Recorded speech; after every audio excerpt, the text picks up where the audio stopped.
Welcome to Nature's Wild Playground, and today we are going to be working on our onions and carrots. Don't forget to hit like and subscribe. Thank you very much. Let's get started. Okay, over here you can see the onion stems coming out of the ground. Those ones are not bent over, so I'm not going to mess with those.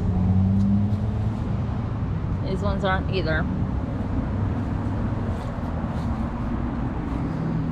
This one is, but there's a better section that I can show you on how to prune back your onions. That plant's beautiful. Nice and tall.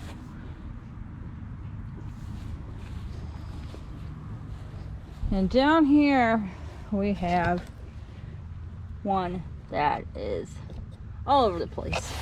Now you see how this is bent over here? You want to cut that off, because what this plant is saying to the onion is, I am done producing. Well, I'm not ready for these onions to be done. You want to leave at least 2 to 3 of these whole stalks on here, which I did not on this one, because that's going to say, oh wait, I'm not done growing yet, and your onions are going to get bigger. So I'm going to go over to the other bed and continue to do this right along. Now these, which is a really good example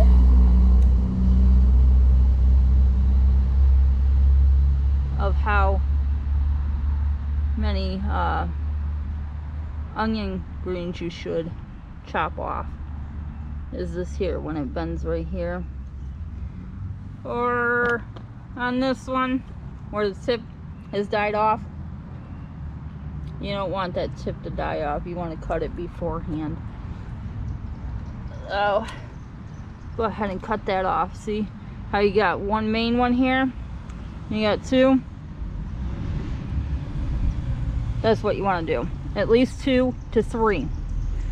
Now with the onions underneath the ground, since this had a total of 5 onion greens coming up off of it, it is 5 layers of an onion underneath the ground.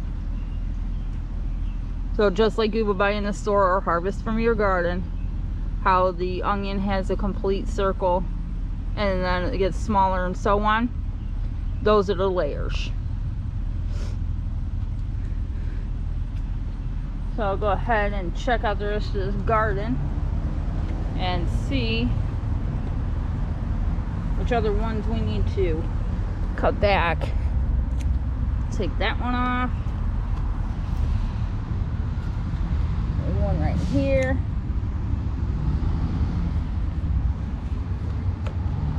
And instead of going and just cutting these off and throwing them in your compost pile, which you can do, I'm not gonna say that you can't, because you can, and they're perfectly fine for your compost. But I want to go ahead and make onion powder. So I'm gonna make onion powder out of these. I'm gonna dry these up, and that'll be good enough for this winter. Go through and make sure there's no more in this garden bed. Oh, there's 2 more plants. Oh, quite a few. Oh goodness, that one's broke. That's not good.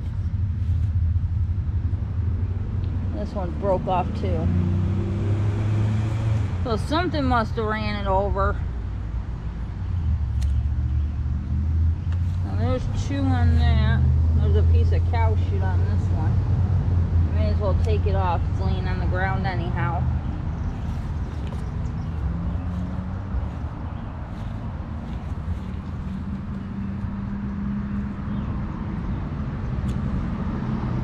Now I'm going to go ahead and continue to do this and not bore you. As soon as I cut those ones off.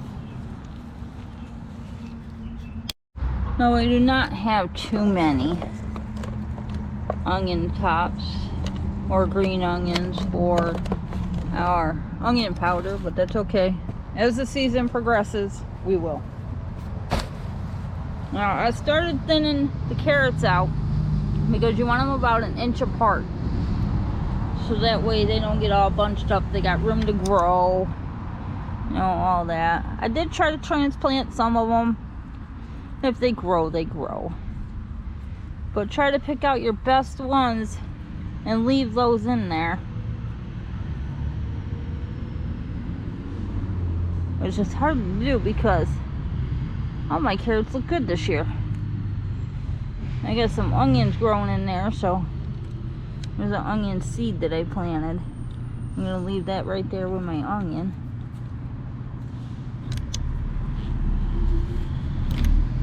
Getting a little warm out now. Sun's starting to hit me. I'll leave that one. Oh, there's a parsnip. These ones are a little dinky, but that don't mean they're not going to be good ones. But I do have to space them out, so away they go. I'll show you the ones that I did. Like these here, these are the ones that I replanted right here. Now I missed a couple right here. There's a few there. If they take, they take. If not, oh well. Not like I'm not gonna have plenty of carrots this year. But as the season progresses, I will go ahead and I am going to show you why we thin out our carrots. So don't forget to hit like and subscribe for that video.